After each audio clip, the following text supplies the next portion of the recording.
Buenos días, buenas tardes ya. Buenos días todavía. Doctora Carolina, muchas gracias al Instituto por la invitación y sin duda un tema que nos convoca absolutamente a todos. Independientemente de la esquina, como decía la doctora Ana Isabel, en la que nos ubiquemos, este tema definitivamente nos toca a todos. Y en tal sentido también manifiesto mi conflicto de intereses, no tengo absolutamente ningún tipo de restricción frente a esta participación como moderador de este panel y tampoco tengo ningún tipo de vinculación desde el punto de vista comercial o ideológico con el tema. Uno siempre habla de la eutanasia y habla del derecho a morir con dignidad y naturalmente dentro del contexto en el que uno se ubica. Y esencialmente dentro de este marco casi siempre ubicamos el problema afuera, ubicamos el tema fuera de nosotros.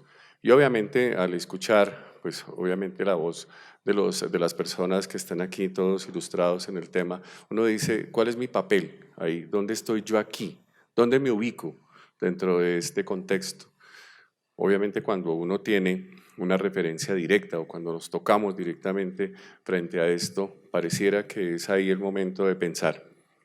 Voy a atreverme simplemente, con todo respeto, voy a salirme un poquito del cuestionario de acá porque creo que hay ilustración suficiente y me gustaría, con el respeto debido, doctora Carolina, que tocáramos el tema más desde el contexto nuestro, más desde el contexto de los elementos que de una u otra forma nos pueden generar algunas conclusiones al atravesar la puerta y que obviamente nos permitan de pronto repensar esto, un poco más allá de las discusiones jurídicas y naturalmente de todos estos elementos de evolución que, como digo, están en otras personas, pero que en algunos casos nos sentimos bien representados frente a las personas que han manejado en esto. Empiezo por decir que la Constitución del 91 pareciera que va como… es decir, va mucho más adelante de la evolución social. Desde el año 97 tenemos una sentencia que despenaliza el homicidio por piedad. Y bajo esa condición empiezo por hacer una pregunta aquí que yo la tengo como inquietud, y la tengo como una inquietud personal, y es, ¿existe en realidad en Colombia, y empiezo por usted, doctora Ana Isabel, simplemente con su opinión, en Colombia existe desde el punto de vista conceptual, jurídico y normativo eutanasia?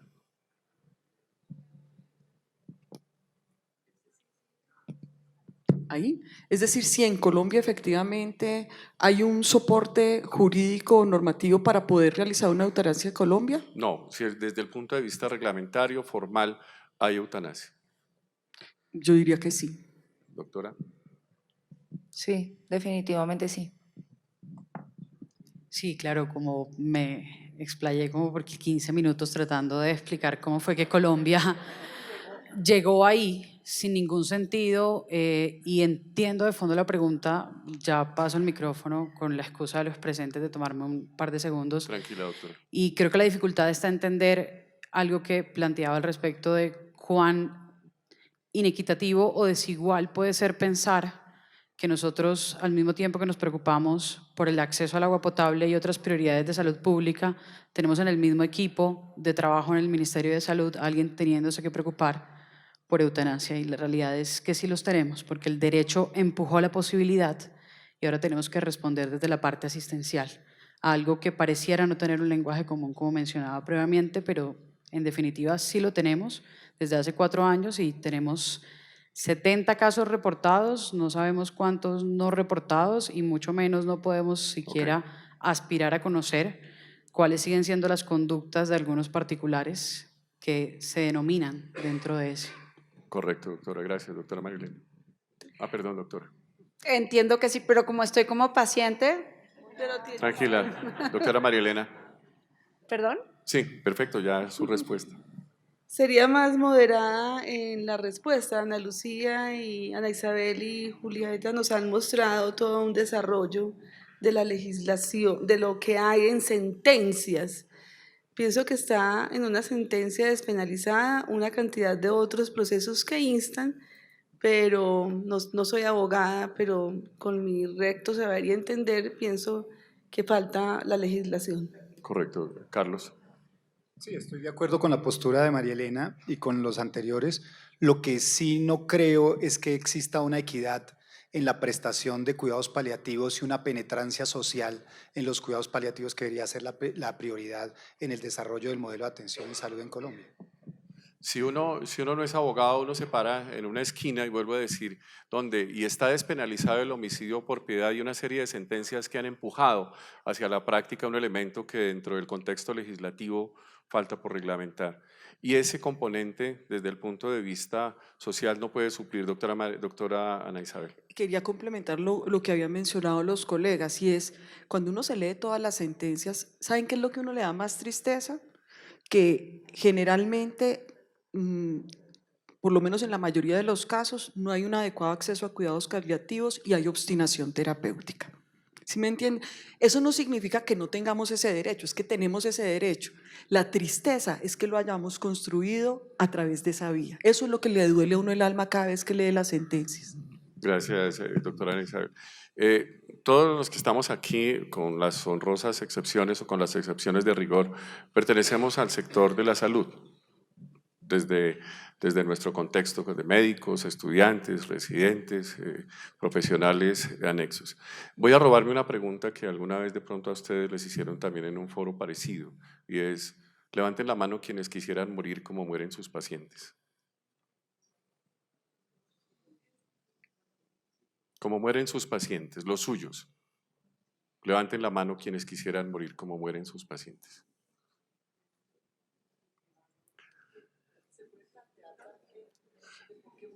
Esa es la pregunta, y si uno quisiera sacar una conclusión, uno diría, hay un algo que definitivamente nos separa entre lo que estamos haciendo y lo que quisiéramos hacer.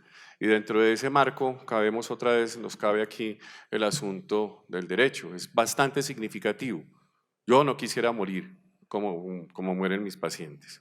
Y entonces volvemos a decir, ¿cómo quisiera morir? Volvamos otra vez. El debate al que nos arrastran, obviamente las sentencias y naturalmente las resoluciones. ¿Quiénes han hecho un documento de voluntad anticipada?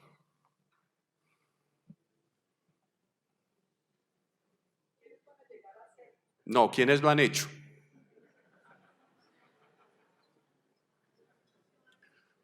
Entonces aquí, doctores, después de todo de todas las espantosas diapositivas, como usted misma la llamaba, doctora, que tienen tanta reglamentación, hay algo que nos falta de proyección hacia esa sociedad que definitivamente no tiene el debate suficiente alrededor de un tema que sin duda cuando vemos todos esos componentes fallidos, doctora, yo quisiera ser tan optimista como usted, pero en el 2019 estoy seguro que en el Congreso no van a reglamentar este tema.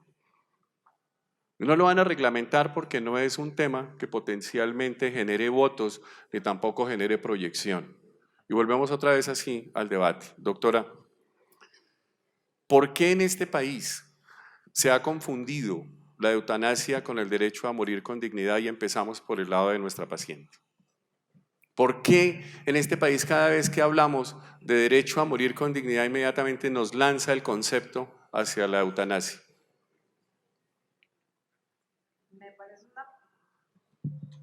Voy a usar que este funciona. Muy difícil responder, no sé por qué en este país se ha convertido el derecho a morir dignamente en eutanasia, pero a mí me parece que independientemente de lo que uno opine al respecto de la eutanasia o de temas como el aborto, por motivo, pues me parece que es como equiparable en términos de que hay todo Sin este duda. tema religioso, en fin. Cuando hay un tema que la gente lo hace independientemente de que esté reglamentado, yo creo que hay que reglamentarlo. Total. ¿No? Y es una tristeza que no lo esté. O sea, independientemente de que uno decida o no si lo usaría o no, pues tiene que estar reglamentado. Pero bueno, en fin, la verdad es que Muchas como gracias, paciente me Maite, cuesta mucho me trabajo parece. decir más que ¿Por eso. qué, doctora Marielena, en este país se confunde, o mejor, asumimos que la muerte digna es eutanasia? Por desinformación. Tú eres de los medios de comunicación y a veces siento como un vacío en lo que te explayas, en demostrar todo lo de la legislación. Te quiero mucho, ¿cierto? Ya lo sabes.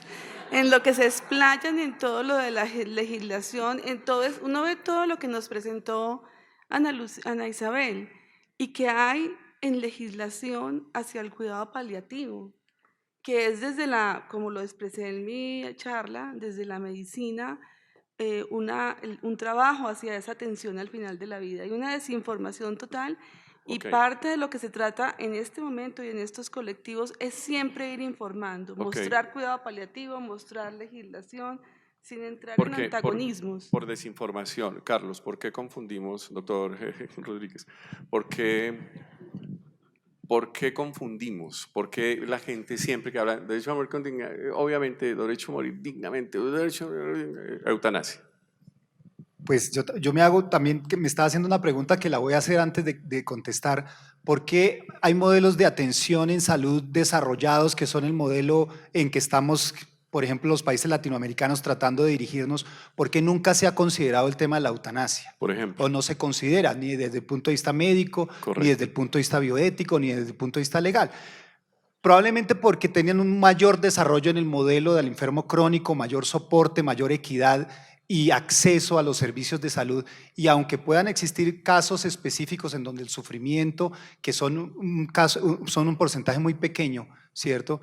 Pueden haber medidas que no necesitan voluntades anticipadas para ser intervenidas de manera racional desde el punto de vista científico, ¿cierto? Pienso que en Colombia sí le debemos dar mucho más énfasis a ese desarrollo en el modelo de atención y en esa equidad en la atención al enfermo crónico que va a llegar tarde o temprano a una enfermedad avanzada y tarde o temprano al final de la vida, para que no tengamos que el debate de tener que contestarte, Carlos Francisco, esta pregunta. Gracias, Carlos. Doctora Julieta. Yo también debo culpar a los medios, lo siento.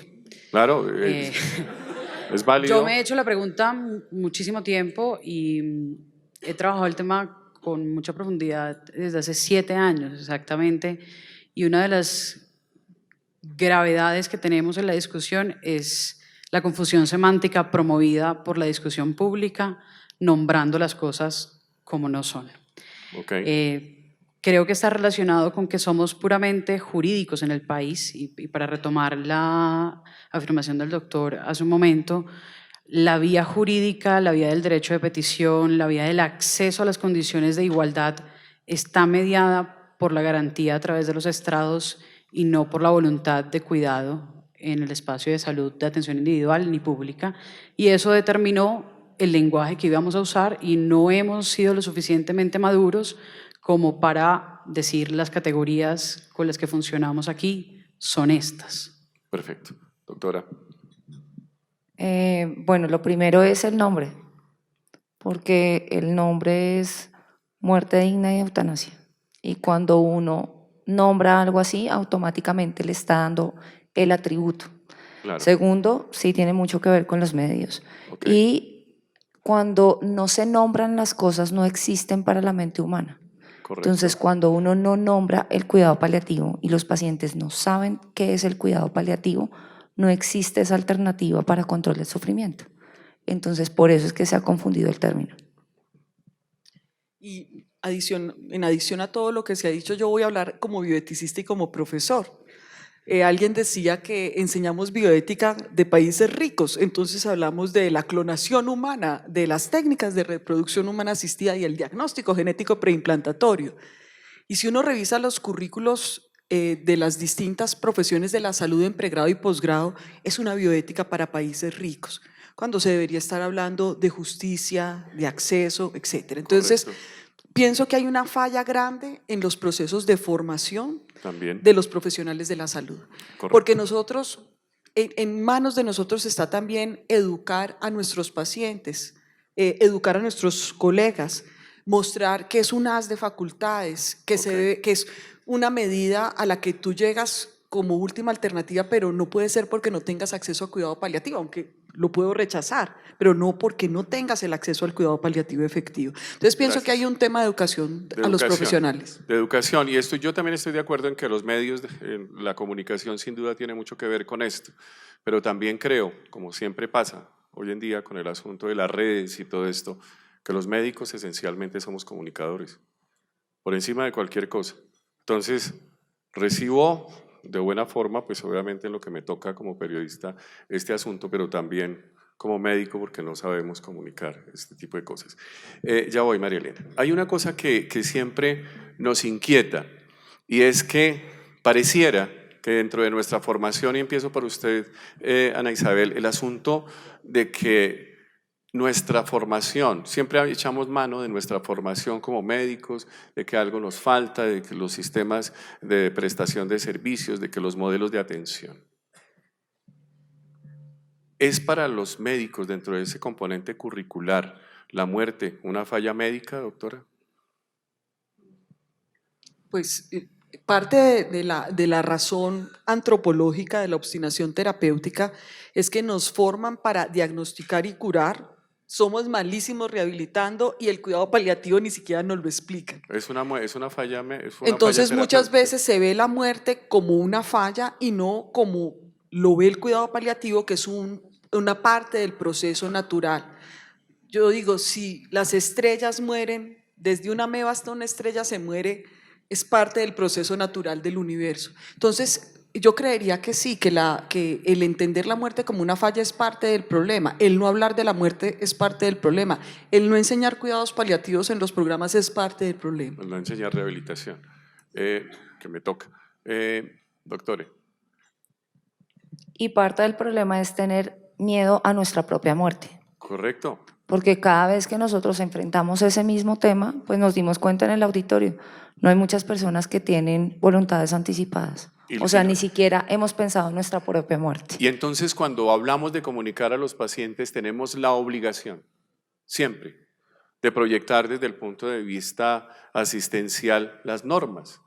Así como le hablamos al paciente que tiene derecho potencialmente a recibir su medicamento, que tiene derecho a que se le dé la cita, que ponga incluso una acción judicial para que se le acelere el proceso, nosotros no tenemos la capacidad para decir que tiene derecho también a su voluntad anticipada, o si lo hacemos desde la óptica del externo, porque nosotros no tenemos posibilidad de hacerlo.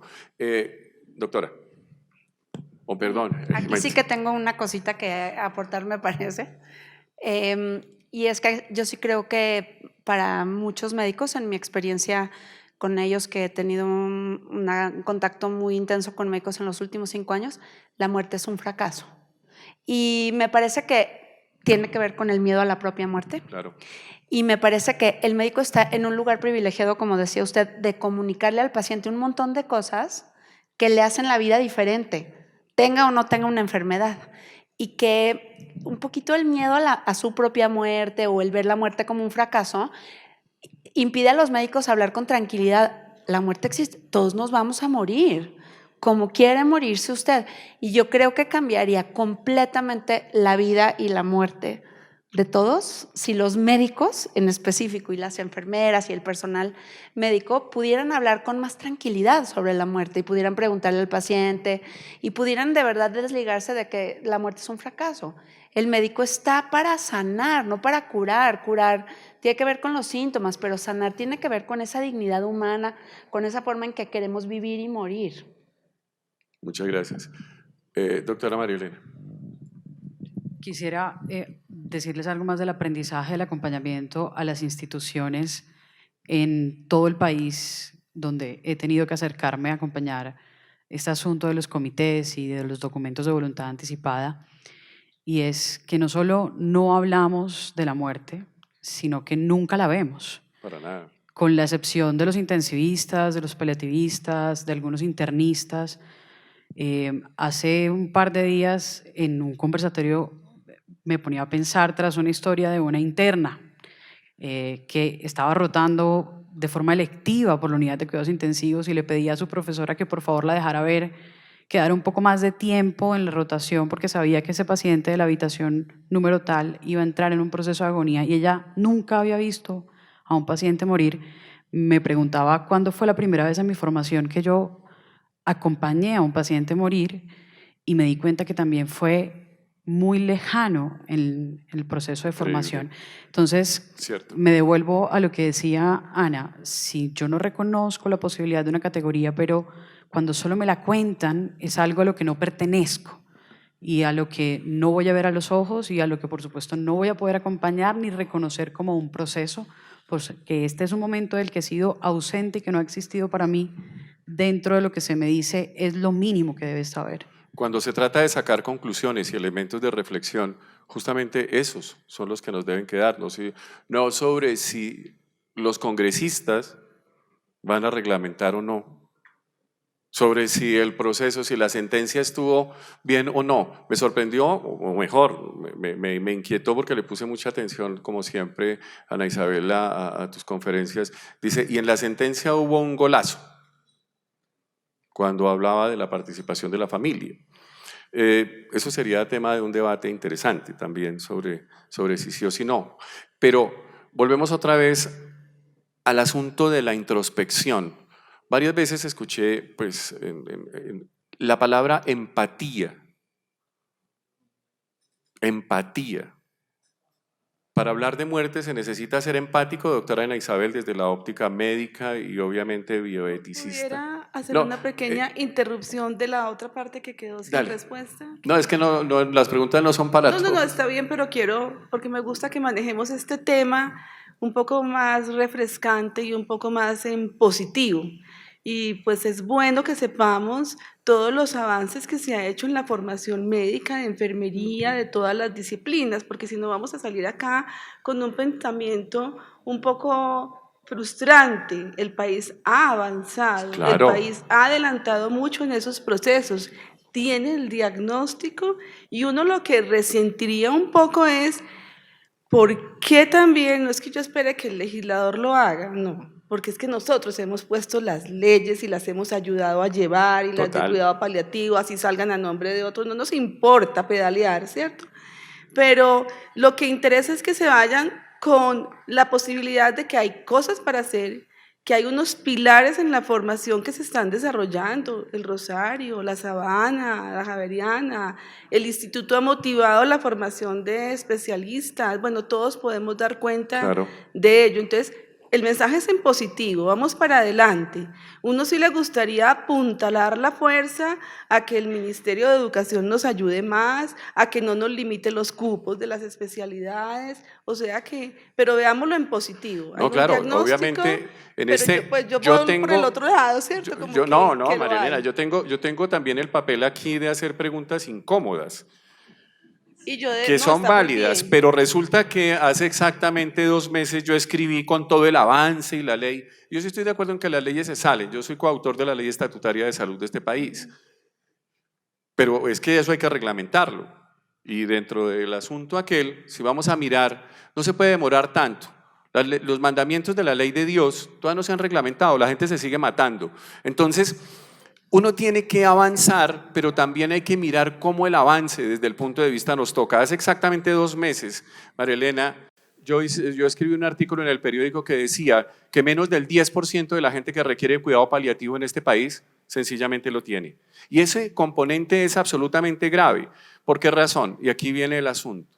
Porque de esa falla es justamente ahí, de esa inequidad en la proyección de los cuidados paliativos, del manejo del dolor, naturalmente de la provisión de elementos desde el punto de vista técnico, no solamente en esto, sino incluso en su campo, doctora, con el asunto de la psiquiatría, menos del 10% de la gente puede tener opción, y esto también es un elemento de salud mental, de tener asistencia técnica. Pues obviamente nosotros tenemos que hablar de esto.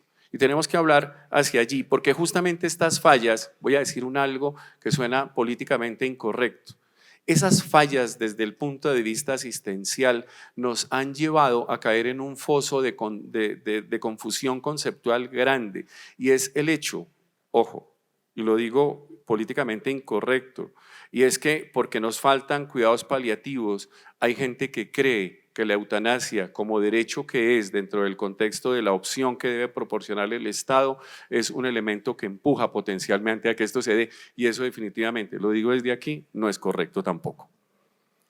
¿Por qué razón? Porque siempre estamos pensando, como no hay cuidados paliativos, entonces resulta que estamos mandando el mensaje de que porque no hay cuidados paliativos, entonces estamos confundiendo muerte digna con la eutanasia para salir del problema, y eso no es así. Y yo sí creo que aquí hay una confusión grande que nosotros tenemos que solucionar hacia adelante. Me devuelvo, termino de opinar aquí, borren esto que acabo de decir y más bien básense en lo que ellos tienen que decir. Voy a preguntar por aquí a Ana Isabel. La pregunta concreta es, ¿los déficits de cuidados paliativos en este país nos están empujando a hablar mal de eutanasia o a proyectar desde el punto de vista normativo elementos que no son?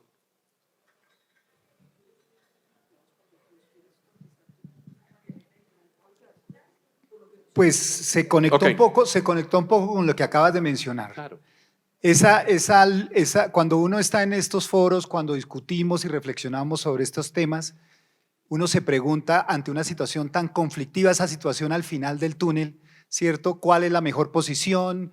Y ve personas tan preparadas exponiendo con tan buenos argumentos y uno a veces dice, no, de pronto tienen razón, pero yo sigo estando en mi posición. Es como una situación de jaque mate, ¿no? Que uno no le ve la salida y lo que pasa es que nos estamos preocupando allá al final del túnel, tenemos que preocuparnos al inicio del túnel, que es cómo vamos a resolver este proceso y la respuesta es solamente una, es cuidados paliativos. Perfecto. Y hay una cosa, perfecto, porque es colega mío, el asunto es, María Elena, aquí, de para acá, esa falla, doctora Restrepo, cuando nosotros vemos que no hay cuidados paliativos suficientes, que no estamos tratando de buscar, de disculpar, o mejor, de apuntalar nuestro no gusto a la eutanasia como si la eutanasia fuera obligatoria en este país y no una opción que debe proporcionar el Estado. Me explico. Porque uno encuentra a veces discursos, dice, no, pues la eutanasia se convirtió en este país en obligatoria. No, la eutanasia es una opción, lo mismo que el aborto, dentro de los derechos que debe dentro de las opciones para garantizar el derecho que debe proporcionar el Estado. Pero a veces estas fallas, a veces decimos, pues sencillamente es un elemento que ha condicionado esto. ¿No cree, doctora María Elena, y lo digo desde esta esquina, que a veces estos discursos nos generan confusión incluso hacia nuestros mismos pares? O sea, yo creo que quienes caminamos en el desarrollo y la implementación del cuidado paliativo estamos concentrados en ello. Ha habido tales absurdos, por así decirlo, y no comprensión, como tú lo dices, del proceso, que aquí hace un tiempo una ley que se archivó, un proyecto de ley decía por el cual se reglamenta la eutanasia y el cuidado paliativo, nombrado por el senador Benedetti. O sea, también ellos tienen un desconocimiento. Yo siempre frente a este tema, el cual prefiero es dedicarme a trabajar en la expansión del cuidado paliativo. Digo, cada uno lo puede hacer, lo puede trabajar, lo puede mirar. Sí ve uno que hay mucha fuerza hacia la legislación o hacia empoderar, aunque han pasado también 20 años y no se ha llegado a una reglamentación. Y como digo yo, esto no debe ser continuar como en polarizaciones, por así decirlo, o en un diálogo de sordos. Lo que tiene que tener uno es como la mirada de las necesidades de ese paciente. Nosotros desde el cuidado paliativo, como trabajadores de esto, como asociación, nos estamos desgastando en su implementación y en fomentar leyes. Lo sabemos. ¿Sí? Es en ese sentido, Okay. no que porque no hay esto, no hagamos lo otro. Las sentencias dan cuenta de la inequidad. Las sentencias dan cuenta de la inequidad porque la gente solicita, pues obviamente de manera individual, la satisfacción del derecho. Un país que se polariza, millonarios y santafereños, blanco, negro, de allí, de acá, paisas y bogotanos, etc. María Elena y yo. O sea, todo ese asunto, pero aquí a veces, dentro de esa proyección, a veces, nos caemos en la polarización de que los cuidados paliativos son excluyentes de la eutanasia. Doctora Ana Isabel, su opinión. No, es que la base es la información completa al paciente sobre su enfermedad, su diagnóstico y sus alternativas. Parte de esas alternativas, si bien la más importante es la del cuidado paliativo, y la Perdón, persona perdón. puede acceder al cuidado. ¿Es más importante que la opción a la eutanasia? Pues depende de los valores y las creencias de uno. Correcto. Sí. Ahora, yo quiero mencionar frente a la polarización, hay 4 tipos de problemas éticos: los dilemas éticos, los conflictos de interés, las diferencias éticas y las zonas grises. Una diferencia ética es un problema de tipo moral, en donde todos estamos de acuerdo en el valor, pero resolvemos los dilemas frente al valor de una manera distinta. Si aquí uno preguntara quiénes están de acuerdo con la eutanasia, unos levantarían la mano. ¿Quiénes no están de acuerdo con la eutanasia? Otros levantarían la mano. Y si a ese mismo grupo yo le preguntara quiénes consideran que la vida es un valor que debe ser protegido por todos, todos levantamos la mano. Claro. O sea, los que estamos en desacuerdo tenemos un punto de acuerdo, que es la vida.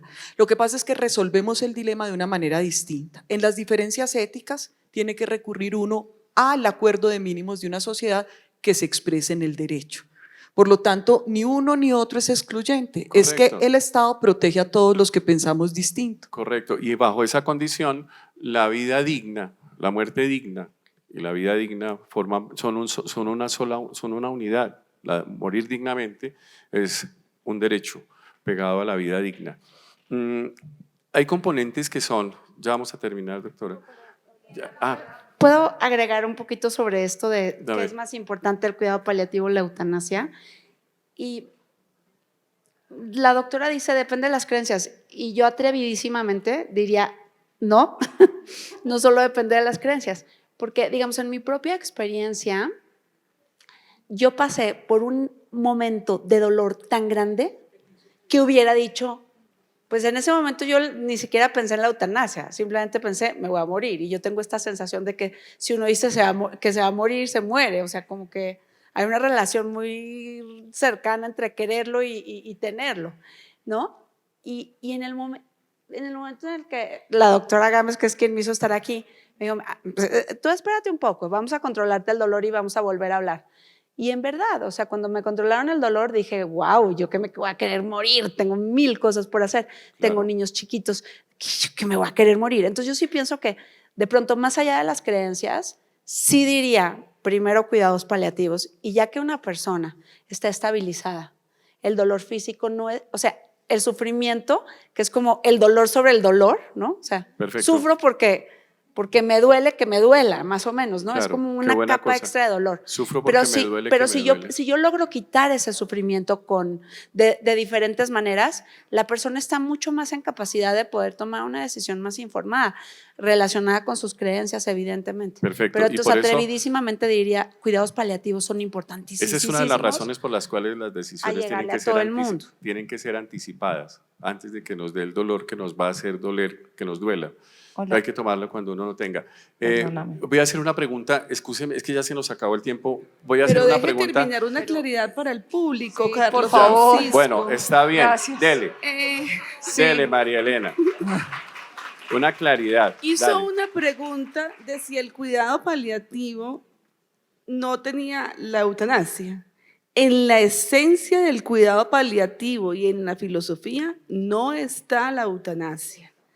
Entonces, pues ahí queda claro, lo había dicho en la mañana.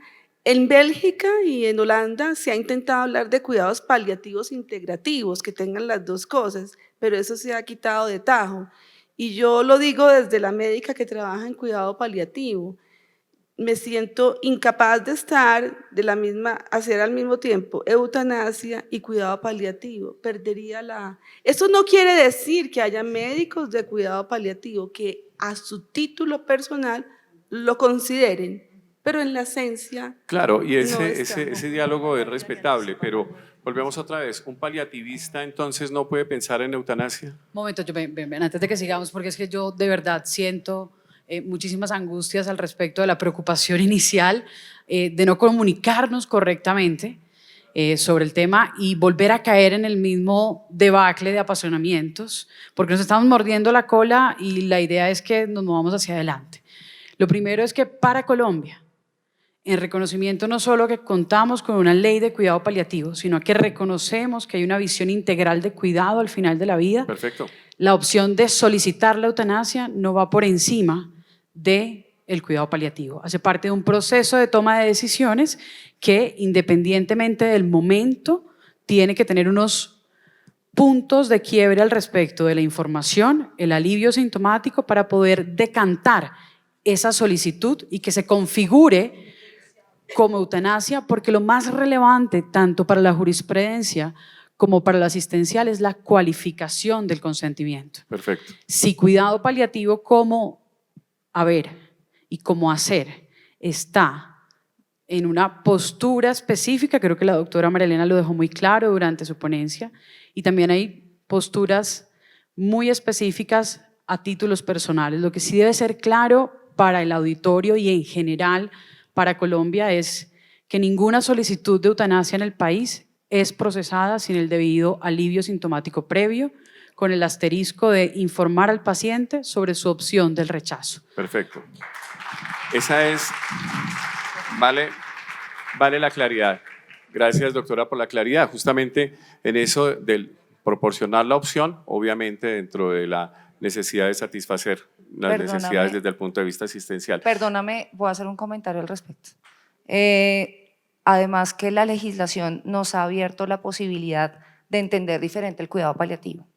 ¿Por qué? Porque antes estábamos más enfocados en el control de ciertos síntomas. Cuando nos pasamos al área de sufrimiento, porque específicamente la eutanasia es con personas que generan alto impacto en el sufrimiento, abrimos el espectro y empezamos a meternos en el espectro social, el espectro de la familia, el espectro del paciente y el espectro espiritual.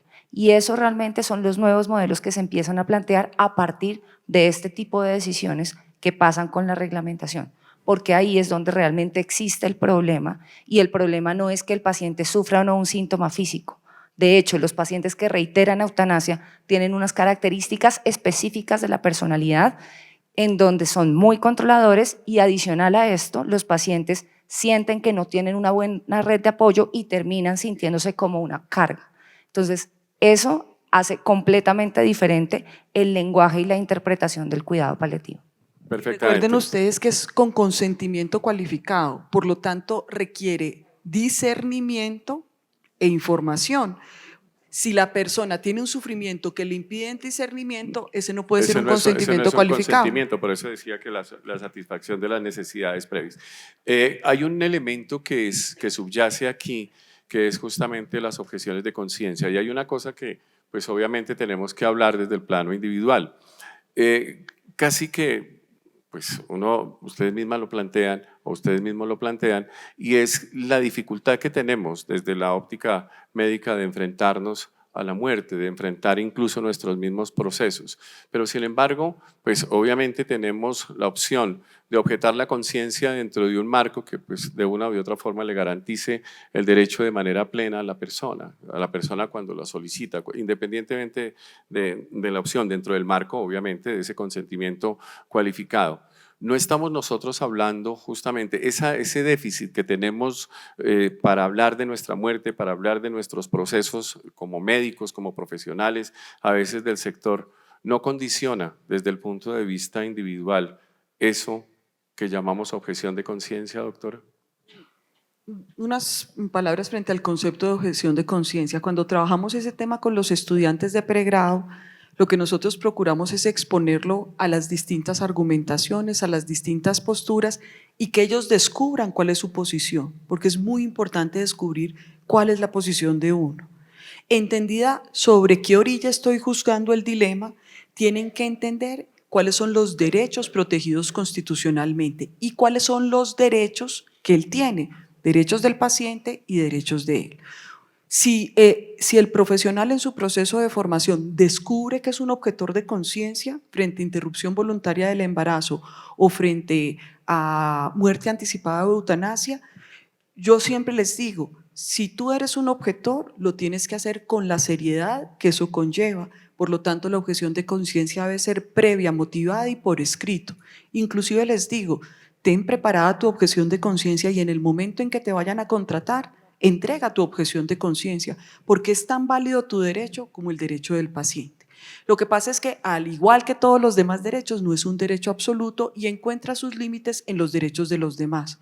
Por lo tanto, cuando yo objeto, que es un conflicto de interés frente a la protección del derecho del paciente, yo debo ser consciente del conflicto de interés que tengo, declararlo y permitir que la protección del derecho del paciente se dé con los criterios que especifica la ley. Es lo que tendría que decir frente a objeción de conciencia.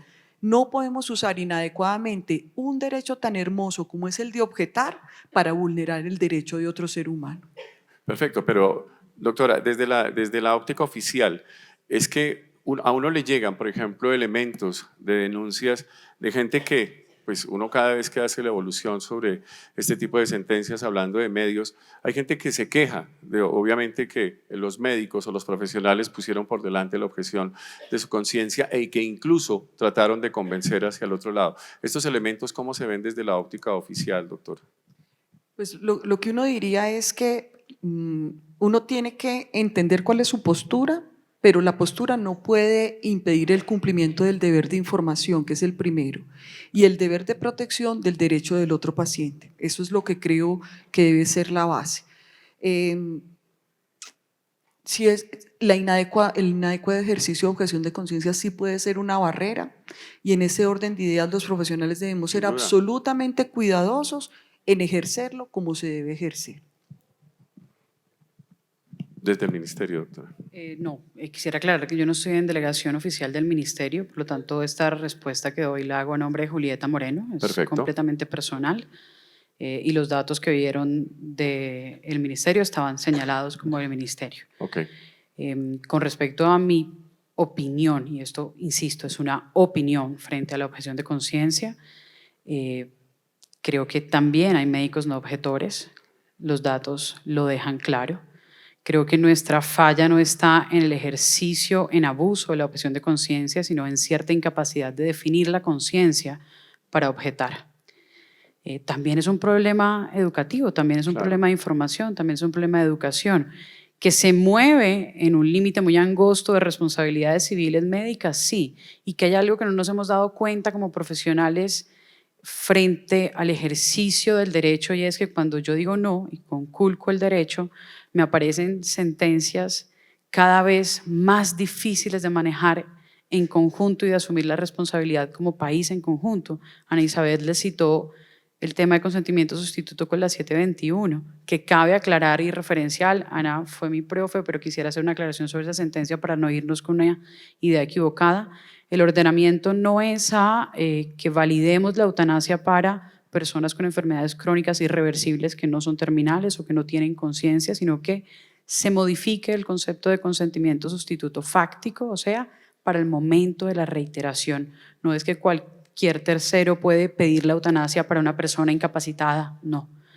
No es así y no debe quedar en el aire porque ese tipo de discusiones profundizan más la diferencia que tenemos entre si este debería ser un derecho tan titulado frente a la responsabilidad de país que tenemos de ser referentes como cuidado paliativo en el resto de Latinoamérica y de ser referentes en términos de desarrollo jurisprudencial para eutanasia, porque Canadá retomó nuestro desarrollo jurisprudencial, Hawái como estado de muerte médicamente asistida a través del suicidio, médicamente asistido, incluyó la evaluación de la capacidad mental porque se referencia en ese valor de límite sobre los abusos que desarrolla Colombia. Entonces creo que si bien hay unas discusiones seriamente apasionantes como objeción de conciencia, no es el foco de esto porque es la excepción. De los 70 casos referenciados en mi ponencia, solo uno de los casos tiene una objeción de conciencia formal para el procedimiento y el equipo de cuidado paliativo, haciendo referencia a que esto pareciera estar en un satélite de una carga negativa de lo que hacen porque no lo es, siguió acompañando todo el tiempo en cuidado paliativo al paciente porque de eso se trata el cuidado integral y creo que seríamos injustos en no reconocerlo y decir que simplemente todos los paliativistas le dicen que no a la eutanasia porque no es así.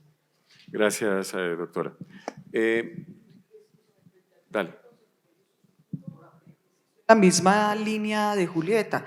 La única manera como se puede dar para la reiteración el consentimiento sustituto es a través de la presentación de una voluntad anticipada. O sea, la resolución habla de esa manera, es la única manera. Que hayan tratado de abrir la puerta a otras cosas es otro tema.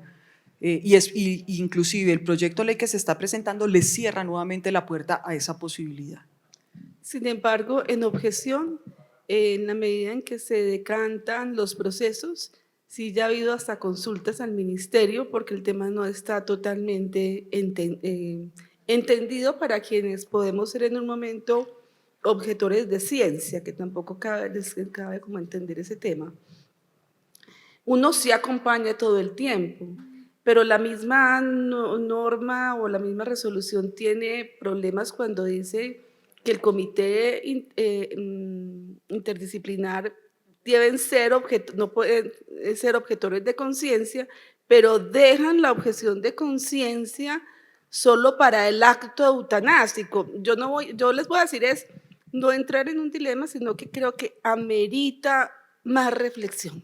Sí, más reflexión en el tema, porque para muchos pudiera ser una objeción desde antes, sin decir eso que se abandona el paciente. No, no se va a abandonar, se trata, pero puede que uno objete algunas cosas y que existe ciencia y conciencia y que amerita una mayor reflexión en el país al respecto y que uno a veces ve como incongruencias y se están en consultas. Todo esto es un terreno de las posibilidades, del análisis, de la reflexión, del diálogo. En ese sentido, no está tan fácil el tema. Gracias, doctora María Elena. Y obviamente reuniones como estas, que sin duda nos permiten, pues obviamente desde la óptica de ustedes como personas expertas, afianzar un poco más un tema que usted misma lo dice, doctora, no está terminado. Aquí pues simplemente puntos para la reflexión y naturalmente elementos que dentro de los aportes individuales cada uno podría hacer dentro de su práctica o también generar inquietudes para solucionarlas a partir justamente de estas posturas. Las conclusiones pues sin duda las sacan ustedes a partir justamente de desde su propia esquina, desde su propia condición y naturalmente desde su propia información. Lo que no nos puede faltar aquí es ilustración, independientemente de desde dónde nos ubiquemos. Entonces, doctora Carolina, de nuevo muchas gracias y que sin duda el aplauso es para nuestros panelistas y para todos ustedes. Muchas gracias. Al público, muchas gracias, no les dimos espacio de hablar y a nuestras conferencistas, mil gracias por este espacio de aprendizaje para todos. Cierro, que no soy la organizadora, pero me siento organizadora, así que a descansar un rato y a las 2 retomar la próxima sesión. Seguimos en el simposio de cuidado paliativo.